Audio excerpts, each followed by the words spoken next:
the intro, we're taking up a lot of time here, but years ago I wrote a book about police and murder, and for about 37 seconds I got a lot of attention for the book, and there was a period where I was being interviewed all the time, which as a longtime journalist was very educational, because I realized, wow, I've been doing this wrong.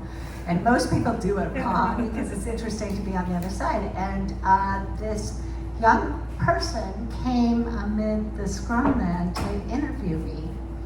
And he's not a journalist, I don't know what he is. He starts asking me a bunch of questions, and about halfway through I'm thinking, holy moly, this guy has a talent. Like he's like actually one of the few people who can ask questions and listen, and I'm gonna fast forward into our acquaintance ways, and there's a point where we were talking about the subject that would become this book, and you had expressed interest in writing it, and I was encouraging at that point. I haven't really seen you writing, you never know, doesn't have any experience. And he showed me some pages, I think of what was that, a proposal draft, and it was one of these things. There was a moment I was like, wow, do you really want to know what I think? And Ross was like, yeah, I really want to know what you think. And I think I was pretty mean. I think I said some really, really mean things. And he said, well, then tell me how to do it. What do I do? And I was like, well, I mean, if you really want to know, I guess you do this and this and this. And it was kind of a long list, and he left, and I thought, well, I'll never see him again. And then he came back, and he had done all of it. He had done all of it. And fast forward again, years into it, I think Ross has, by that time, become a dear friend, and our conversations are collegial. We are both writers with similar macabre interests, and the drafts are coming in, and I'm reading, and I'm like, Ross, I think you ought to do it this way, you gotta do this. And Ross says, Jill, no, I have my own idea. I think you really need to go. And of course, he's right, and it's great, and this is a great moment where the pupil surpasses the teacher, and the book that results, I'm like, I don't know if I could do that. I'm learning stuff from the book, and it's a great and brilliant and very true and difficult work of journalism. But I also just want to say that it shows some personal qualities that are really, really rare, like this person who takes constructive criticism, and it combines ambition and humility in this incredible way. So I'm so happy to be here with Ross and to talk about Bear Witness. And Ross, I wanted to start by saying, just what if we can imagine a person who doesn't think about the country of Honduras very much, and maybe can't quite exactly place where on a map it is in Central America. Give me a little bit of the lay of the land of this country. What is it like to spend a night in a barrio of Tegucigalpa, and go from there and tell me a little bit about the context of violence that we're talking about. Yeah, sure. It's a small country. Obviously, it's located between El Salvador and Guatemala, Nicaragua. And Tegucigalpa, which is where most of the book takes place, is like a lot of Latin American cities. There's the urban core where there's malls and universities and government buildings, and then there's the mountainside surrounding it, where you have poor, marginalized barrios, which often don't have running water, have very little actual policing that goes on, and where people, are living in dwellings of every kind. So some of them are normal houses, some of them are things made of boards or signage or car tires or anything. So, and I think the other sort of very unfortunate aspect of the country for a long time has been violence. And this was a country that sort of experienced a perfect storm of a few different factors. So the first was narco trafficking. Back in the day when cocaine was first coming to the United States, it tended to be through the Caribbean Sea. It would go by boat or by plane. And then a major anti-narcotic effort happened in the 1980s to block all of that off. And all that resulted in was that the narco traffickers just shifted their routes westward to Honduras. So you had this small country with an absolutely gargantuan amount of cocaine passing through it. And then the other thing that really, I think, defined the country in a lot of ways for the past few decades is, and it's very salient now because these gangs are in the news, but MS-13 and Barrio 18 were two gangs founded in Los Angeles, and there was a major deportation effort that happened in the late 90s. So you had thousands of these sort of hardened gang members who were sent to Honduras, which at the time didn't really have serious gangs, but it did have very little policing going on. So these gangs were able to essentially occupy all of these mountainside urban barrios in the two major cities in the country. Tell us about homicide there. What is the condition of it? When you're talking about the beginning of your story, what is it like in Nueva Suyapa? Yeah, I mean, it's bad. I mean, this is one of the most dangerous neighborhoods in the world, and there's all sorts of different sources of it. So there's gangs, and there's also vigilantes. So when you have crime happening with impunity and people getting away with murder, something that happens is people take up arms. So there are detachments from the police, people who will go in vans at night into these neighborhoods and kill suspected gang members. You have other community members who take up arms and just kill people who they think deserve to be killed.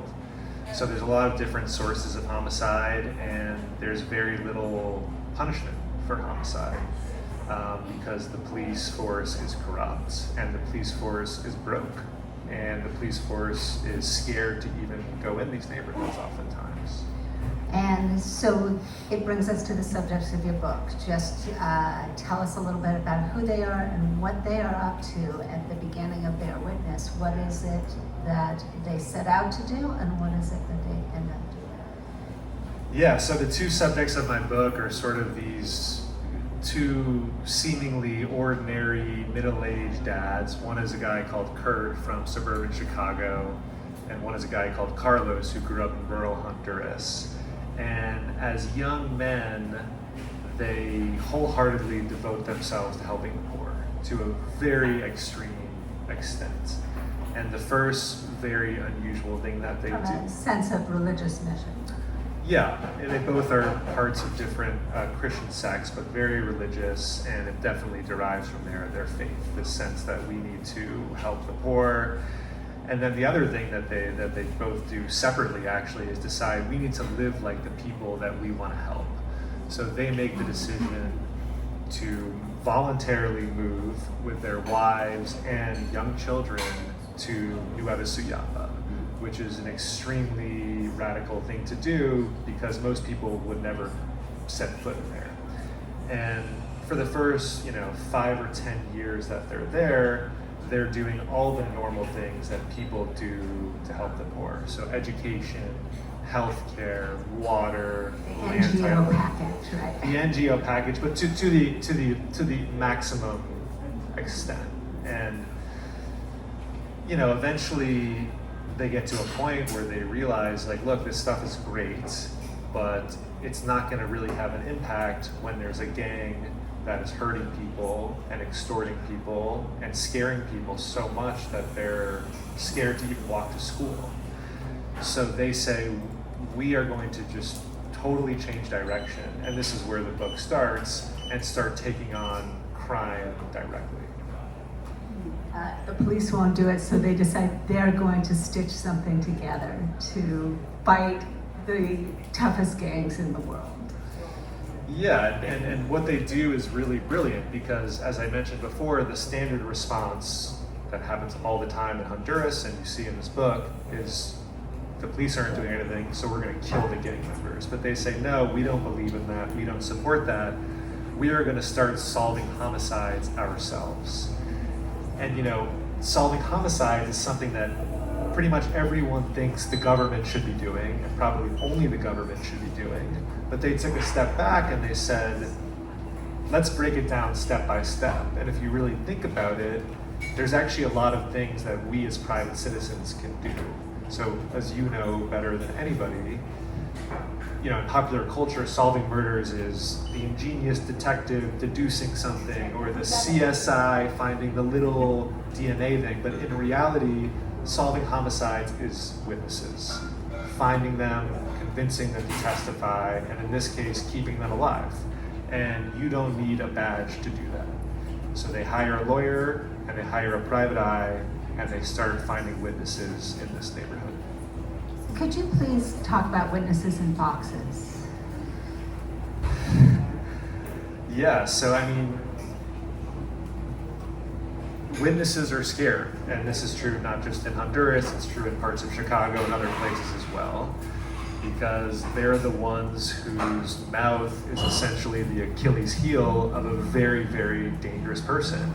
So they had to come up with all sorts of creative ways to protect these witnesses. So, you know, we know in stories about the takedown of the mafia and all the movies we've seen, for example, that one way to protect witnesses is to change their identity and move their family to a house in Arizona or whatever. But that's very expensive, and that's not something that they could pull off. So, you know, among other things, they created these burqa-like robes that they dress witnesses in. They would roll them into the courtrooms in these wooden boxes that looked like essentially telephone booths where they would give their testimonies from. So all these, you know, they would, if someone was very skinny, they might put a bunch of pillows underneath the burqa. If someone, you know, they might put someone in a wheelchair just to confuse the height of the person. So there were all sorts of clever things that they did to try to protect these witnesses. But, you know, this was a very dangerous thing that people were doing, and that there were consequences. Did they immerse themselves in this danger from the beginning, or did it go smoothly? How did it unfold as they started doing this activity? Yeah, it did not go smoothly, as one might imagine. I mean, I think what makes the book interesting, or the story interesting, is that when you get involved in this stuff, you're wading into a gray area. And one of the first things that happens is they want to work with a certain type of person who shares their religious and moral values. But the type of people who are willing to do this, you know, frankly, insanely dangerous work are not choir boys. So they're people who are doing things that they don't like, whose behavior around the office is inappropriate, who are possibly working with the police in ways that they don't approve of, but they're effective. So they have to decide, do we continue working with these people even though they might be doing things that we don't like?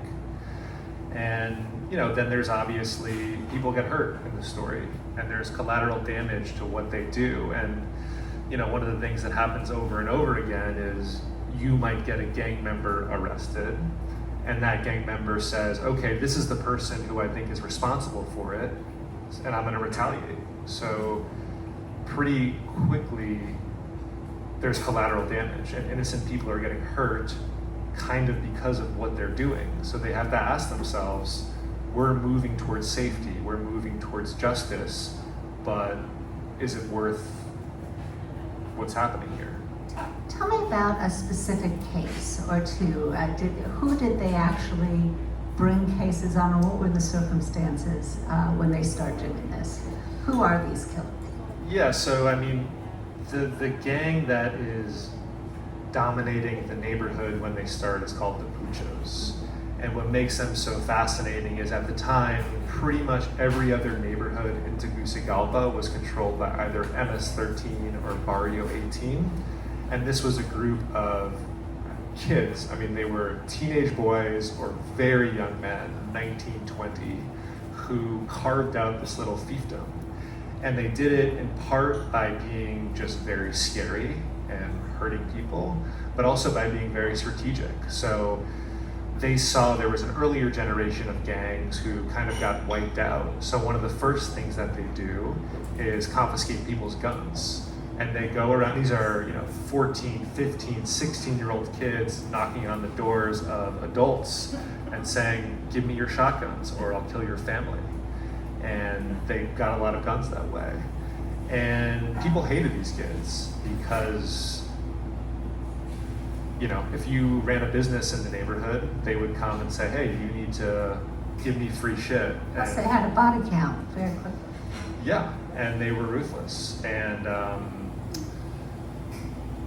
it's funny, it's not funny, but there's a point where the media catches on to these kids and they kind of become a national sensation. And there's a very famous crime that they end up committing that puts them on the front page of the news in American newspapers, and they go from kind of being this very localized gang to Honduras's most wanted.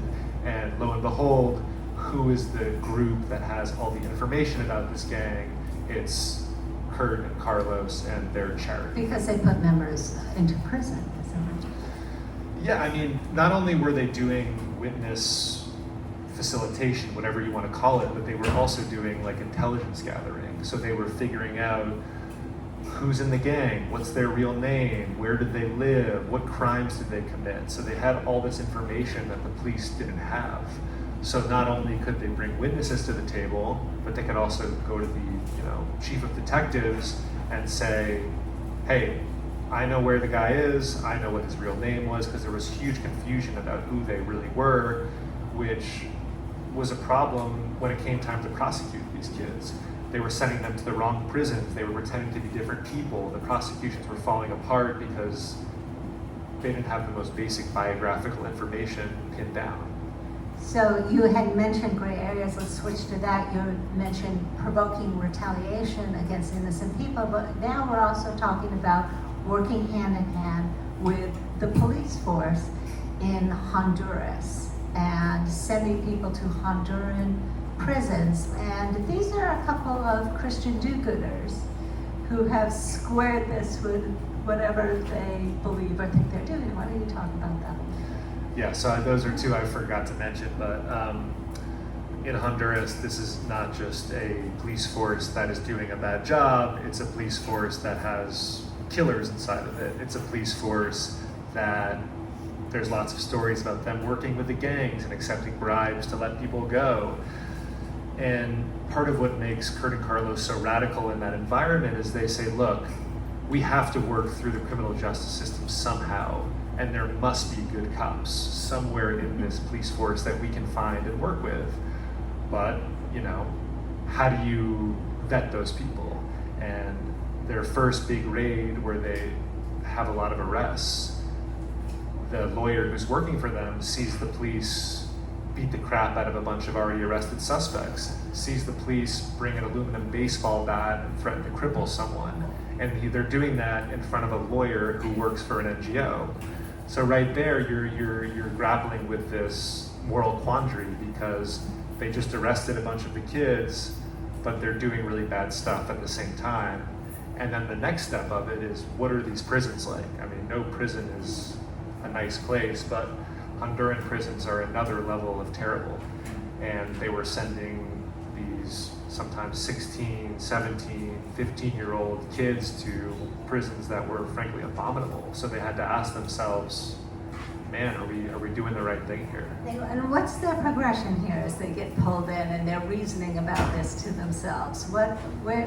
How do they justify themselves? How do they pick their path in this new world of...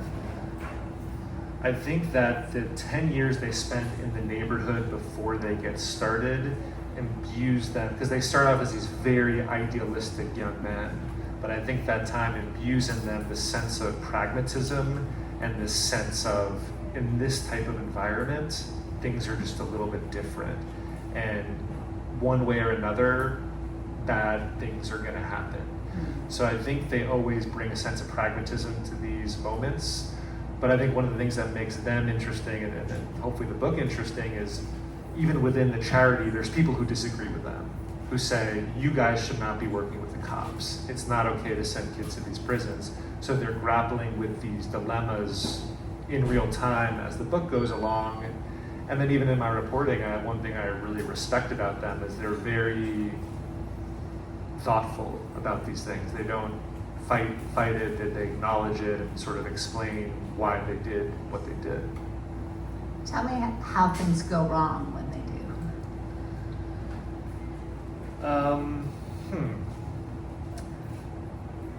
I mean, there's obviously the people getting hurt.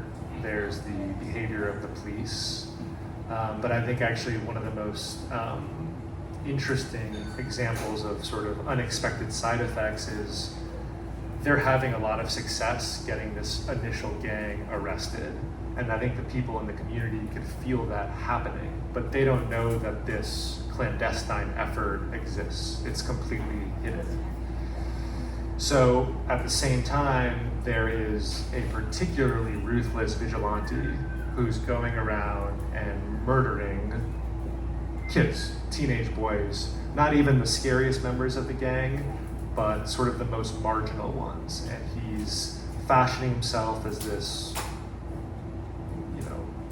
person trying to bring justice, but he's clearly someone who just likes murdering people. And he brings a certain flair to it and a certain evil to it, frankly. But the neighborhood's getting better. So what ends up happening is this guy becomes just more and more of a hero. And people are like, look, we don't necessarily like what he's doing, but it's working, and we hate these kids, so let him do his thing. He's cleansing the neighborhood. And I think then there comes a point in the book where the charity, which was previously going after this gang, says, you know what, now we're gonna have to go after this guy. Which, as scary as it was to go after the gang, this is a person who's a former soldier, who has an arsenal of machine guns, so an even scarier person to try to get arrested. And I don't want to give away too much about the book, but we could say that they end up compromising themselves in the eyes of a lot of people by the end. Give us a little sketch of how that arc happens. Yeah, so all the things we've talked about so far are kind of happening in secret. There's criticisms within the charity, but most people don't know about it. But in the back half of the book, these guys say, look, we can continue solving murders, and they do expand into several other neighborhoods, but we're only going to be able to help sort of thousands of people, but we want to help millions of people. So realistically, the only way to do that is to get the police force working, to get the Attorney General's office working, to get the judiciary working. And you kind of need the context of the book to understand, but that's trying to take on those corrupt entities is probably even more dangerous than the initial thing that they did, which is taking on gangs, but they do it anyways. And it becomes a very different type of challenge because it's less about ingenuity and cleverness and working with witnesses, and it's really about political power, because you need political power to change those institutions. So they go from being this ragtag, under the radar organization to this very public one, which is trying to gain clout through the media, and they're meeting with presidents and ambassadors, and they sort of become famous in Honduras. And they really want to do that in a nonpartisan fashion, but as these things go, the sitting president at the time ends up giving them a truly remarkable and shocking amount of power to do the good things that they want to do, but he's a very questionable person. And in time, they become more and more associated with him, and everyone who's on the opposite side of the political spectrum not only hates the president, but also hates this charity, which is sort of now appears to be in his circle. Does their faith and their ideas about serving the poor evolve or change over these years as they get deeper into this? I mean, I think their theological evolution sort of happens alongside their evolution around how they think about helping the poor. And I think one of their big opinions or insights is that, Christianity is typically associated with righteousness and turning your cheek and loving your neighbor and this sort of very unnatural response to being victimized. But Kurt especially thinks that's a misunderstanding having to do with a mistranslation in the New Testament. And he thinks the Bible, the New Testament, is much more about justice than other people think. And he sees what they're doing as very much in sync with his faith. And how much of this do you think was beneath the surface sort of a gonzo taste for adventure among these two? I would like to add something here, that my book was in the United States, in Los Angeles, in the American gang context, and I was with the LAPD. And the officers and detectives I worked with were often kind of afraid to push it with gangs in these cases. And even here in the United States, they felt some hesitation about how vulnerable that makes you feel. And so it's amazing to me that they would go down this path and lay themselves open to so much conflict and danger. And everyone they knew, right? It's as big, even reporting, you worry about the people you interview and what's going to happen to them. Yeah, I mean, you're really making me think, but I don't think they're thrill seekers. I mean, maybe there's a little bit of that in there, and maybe there has to be a little bit of that in there, but I really do feel it's coming from this place of wanting to help and thinking that this is the best way to help. Because, like, they are hurling themselves into these wildly dangerous things, but they're only doing it once they kind of feel like we really, really have to do something here. And they are taking measures to protect themselves. But I mean, there is a point in the book where things change. As you know, they're pushing their staff to do this wildly dangerous thing, and there comes a point in the book where one of their staff members is assassinated because of the work he's doing. And they go from being very cavalier about safety, they're sort of sneering at the typical Honduran expat who has the gates and the guards and the whole deal. But then once they lose an employee and just deal with all of the things that come along with that, I mean, the emotional pain, the dealing with the family, the legal issues, they say, look, we need to start being more careful. And I mean, basically since 2006, they have lived, especially Carlos, who's the more public-facing of the two, has lived under extreme security. So bodyguards, armored cars, because there's a variety of things he's doing that is extremely dangerous.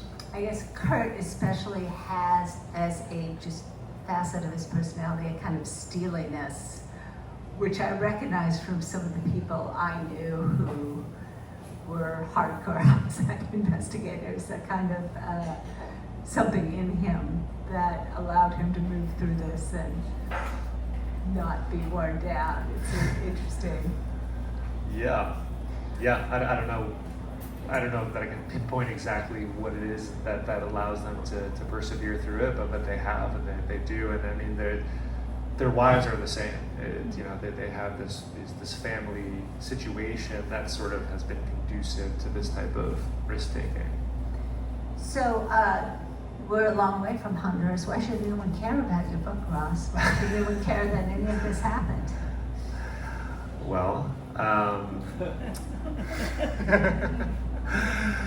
I mean, look, there's obviously the migration issue. You know, we hear so much about people arriving at the border and the deportation side of things, which are very important to read and know about, but you rarely get a very close look into where are all these people coming from? What is it really like? Not just one person's story, but I think this book does give a strong sense of like what it's actually like in these neighborhoods. And Nueva Suyapa, I think, is representative of a lot of places, not just in Honduras, but also El Salvador and Guatemala. So there's that.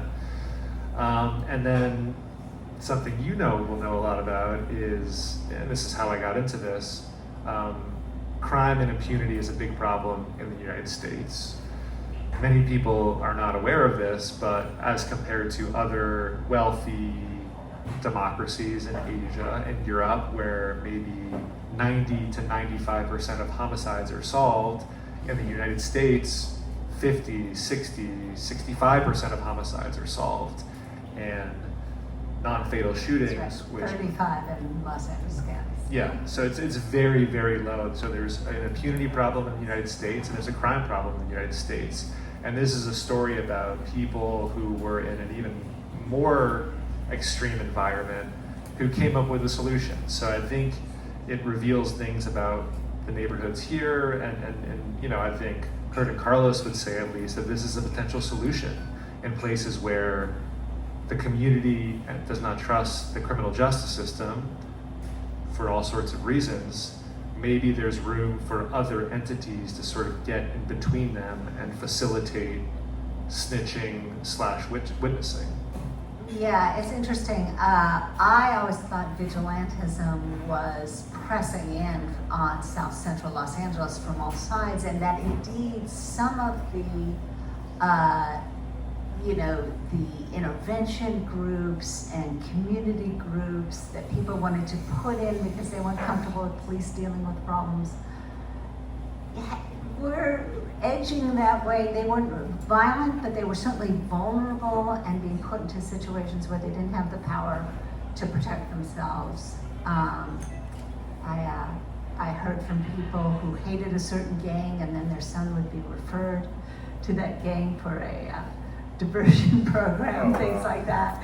So it's interesting. I wonder what you think about the portable lessons from Honduras. What are some of the things that you would bring to LA, to Newark, to St. Louis, to New Orleans, hotspots, Gary, Indiana? Yeah, I mean, like the situation in Chicago is really bad. I mean, there was a Chicago Sun-Times report that came out really recently, basically saying that between like 2016 and now, like 20% of murders have been solved. So what's being tried is not. And then they did the non-fatal shootings, right, which was like 3%. Yeah. So it's a horrible situation, and nothing that is being tried is working. So like I did not write this book as an advocate of this idea, but I do think it would be a really interesting thing to try. And I say that knowing better than anyone, and I think this book shows it, that there's lots of problems and risks with doing this type of thing. But maybe there is a role for private citizens to just work with witnesses and get them to testify. But it's hard to find the right people who not only can make the witnesses feel comfortable and keep them safe, but also interface with the cops and the prosecutors who, have their own personalities and resistance to doing things other ways. So the magic of this is really finding the right people. So I'm not sure how easy that would be elsewhere, but I do think it's a very thought-provoking idea, at least. Did you like reporting? I did, yeah. Isn't it so hard? Yes, it is very hard. And just I'll tell everyone, when this started, I had never done it before, and I heard this story, and I actually wrote Jill an email saying, we should write this together, or you should write it, or then if not, maybe I'll try to write it. No, thank you. And she said, you write it, and then she basically called me, and I was like, okay, well, how do I do this? She's like, you just go and you ask people a lot of questions, and you take a lot of notes on yellow pads. Yellow pads. And I was a big reader at the time. I had never done reporting or writing, so I was like, okay, this will just take a couple of years. I'll just go down there and figure this out. And but to her credit, as I stumbled and floundered and messed up, she was always there to be really mean. Be really mean, but in an extremely helpful and supportive way. So. But you and I, yes, it's time for questions. I have one more question, which is you and I have talked a little bit about how hard it is to get the truth and to tell the truth. And I wonder if you found that in the end, that you were pushing against how to make it true, this confusing, confounding, long, winding story that, as you say, the protagonist of your book like to make it smooth and pretty when they talk about it. Yeah, I mean, I'm sure reporting anywhere is hard, but it's especially hard in Honduras. I mean, especially when you're reporting on gangs and corruption and crime. You have to be very careful about who you're talking to. Nueva Suyapa is not a place you can walk around and knock on doors, so you want to talk to people, get the information, but you have to be deliberate and judicious about it, and then nothing is really digitized. So getting the newspaper articles, getting the court records is extremely hard. And it could be... People say, don't say I was ever there. Don't say how old I am. Don't say what gender I am. Don't say that you saw me within a mile of this area. No, yeah, and then I think there are points in the book where I don't necessarily get at the truth, and I kind of just say, hey, this is what maybe this person said, and I think that's also part of being in Honduras, because when you don't have justice, you don't have convictions, that's where truth gets settled. There's a case, there's prosecutors, there's a defense, there's judges that say, we think this version is true. But when you have such extreme impunity, you also have extreme confusion. So is this gang really as bad as people say? Are the police really committing as many murders as people think they are? No one really knows. It's a lot of conjecture, and I think that's part of the difficulty and frustration of living and working in one of these places. Okay, well, they've been signaled to open it up for questions. So I want to know if there's any questions. Yes. I just have a question about, were the witnesses, were there like, is there money given to the witnesses at all? Because I'm just thinking, I grew up in New Orleans, and we used to have this thing called Crime Stoppers, it was like local businessmen, and they would, collect large amounts of money to give witnesses to crimes. I was just curious if like the witnesses there, it seems like it would have been, it was a very cool place, that would have been a really like big war to them giving money to speak out. Yeah, they weren't like setting up rewards in the way that Crime Stoppers does. Yeah. And I think Crime Stoppers is a super interesting thing that They never, LA had it for 25 years, $25,000 and $10,000 reward. Never, ever did anyone come forward and receive a reward. It's just the whole thing was cosmetic. Well, It's not worth it if you're my scared. stepbrother was murdered in New Orleans in 1985, and Crime Stoppers, I mean, the reward for his convicted killer worked in that case. It was solved. It was solved. Wow. Yeah, so, I mean, it's just curious if that was a thing. Yeah, they help people out in like very little ways around the margins. Like there's one point in the book where a witness flees the neighborhood, she's living on the streets, and they bring her like a bag of oranges so she can sell those and make a little bit of money. And there is assistance that happens here and there, but it wasn't like a reward. It was more like, we'll food or transportation. So what was the motivation for witnesses to Yeah. take these risks? Yeah, I think,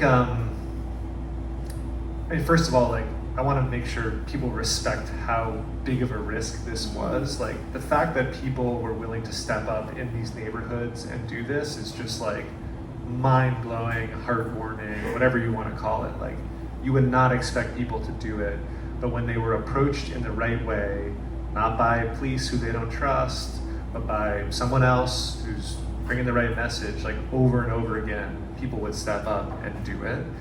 And one thing that we haven't talked about, which is really interesting, is with these witnesses, there's the aspect of like physical protection and keeping them safe, which they did through the disguises and moving people around and like being really careful about how they rendezvoused before the trial. But there's a point in the book where someone they're working with, an informant, kind of a witness informant, I don't want to say he's a mental breakdown, but he does something that's so silly and he ends up getting killed. Something so foolish, so out of character, and it's almost like, how much pressure was this guy under? Has this information, he's testifying against this gang, and they come to realize that part of the challenge isn't just legal and physical, it's also emotional and psychological. So they hire a psychiatrist to work alongside the detective and the lawyer, and this psychiatrist will provide formal therapy to these witnesses if they want it, but more just be like an ear and a friend throughout this process. So that was another, I don't want to call it a perk, but another thing these witnesses were getting, because some of these trials go on for months or years, and so that was another thing that they got. My question is back at the very start of this evening. You talked about there were 2 gangs in LA and they got sent to Honduras. Can you? I don't grok what you're talking about. Right. What? 18th Street is just south of downtown in Los Angeles. That's Yeah. where the 18th comes from. So this is an amazing history, which actually maybe I'll explain because it's Yeah. very much in the news today.